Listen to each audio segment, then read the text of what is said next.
You are listening to the Vocal Technologist. Spoken tech for your ears.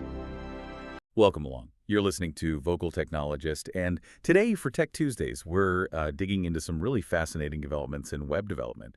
We've got everything from new AI coding tricks to, well, some very clever interface ideas, basically helping you keep up with all the rapid changes. Exactly. We're looking at stuff that's, pushing boundaries, challenging how we normally do things. The goal here is to pull out the really practical tips, the things you can actually use. Okay, so let's dive right in with AI. It's kind of everywhere now. And what's surprising is how, well, simple it can be to get started with a coding agent, like maybe 300 lines of code, an LLM in a loop. But here's a neat trick. Dynamically patching Python functions using compile and exec at runtime. Ah, okay. Yeah, it means your AI bots can be super flexible, like manipulating data frames on the fly without needing preset tools. Huge for adaptability. That flexibility is definitely powerful. Yeah. But dynamic patching.exec, that immediately makes me think security, right? Yeah, good point. How do you secure that? Especially if the LLM itself might, generate something malicious. It forces a rethink, almost a zero trust approach to the code AI generates. But then you see things like Claude Code working well, and its setup is pretty straightforward. Single main loop, simple search. Okay. And we're seeing smaller models are great for parsing, summarizing, especially with things like XML tags or Markdown helping them out. And the speed increase, someone cut game creation time from months down to 3 days. 3 days. That's wild. It completely changes the scale of what's possible, doesn't it? Absolutely. And AI isn't just for the code side. Yeah. Claude Code is being framed as a design partner. Think of the initial plan as a sort of living document. It evolves as you design. AI helps update it, makes it really collaborative. Yeah, and that connects to this bigger trend of AI getting into core design thinking. Look at AI native design systems. Shadnui, for example, they help generate prototypes that are on brand, ready to go. Using open components, token-based styling, which is key for swapping themes easily, and a registry to manage everything. It's a smarter way to scale design. So AI is definitely changing how we build and design. But building faster means we really need solid foundations, right?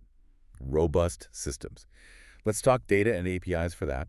Everyone knows the pain of maintaining derived data, like counts of tasks for each project, caching, manual updates. They get messy. Oh yeah, total headache sometimes. So materialized views or incremental view maintenance seem like a much better way. You define it once with SQL. And the database just keeps it updated automatically. Exactly. No more manual sync logic. Much cleaner. It's a really elegant approach, cuts down complexity and effort, smooths things right out. And speaking of smooth, API design. The key is stability. Don't break existing stuff. Use versioning if you have to change things. Pretty standard best practice. But here's something interesting I read.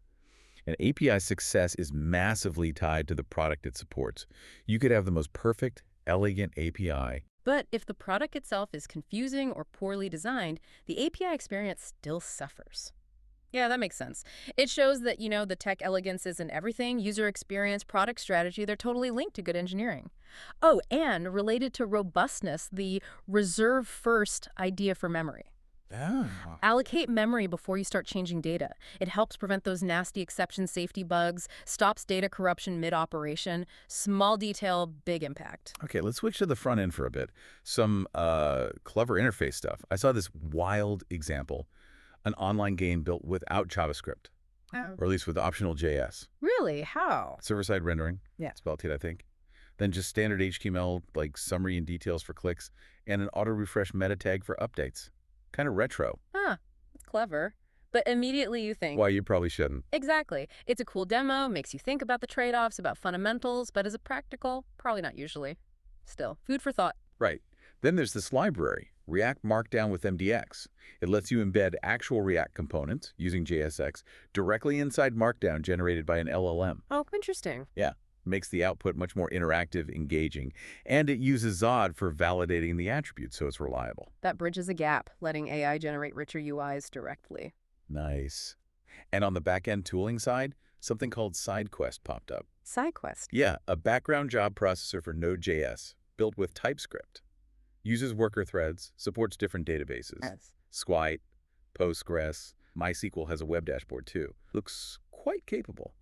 Another tool for the Node ecosystem. Sounds solid. It does, but it brings up that classic question, doesn't it? How do we balance trying out all these cool new tools? With the practical side, like maintainability, performance long term. Exactly.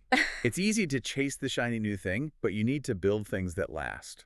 Well, that was quite a tour today. From AI agents changing workflows to data strategies, even JS optional games. Thanks so much for joining us for this exploration. Yeah, lots to think about. And maybe the final thought is this.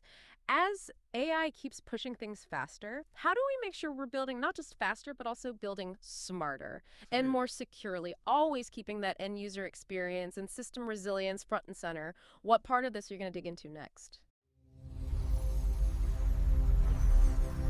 Spoken Tech for your ears.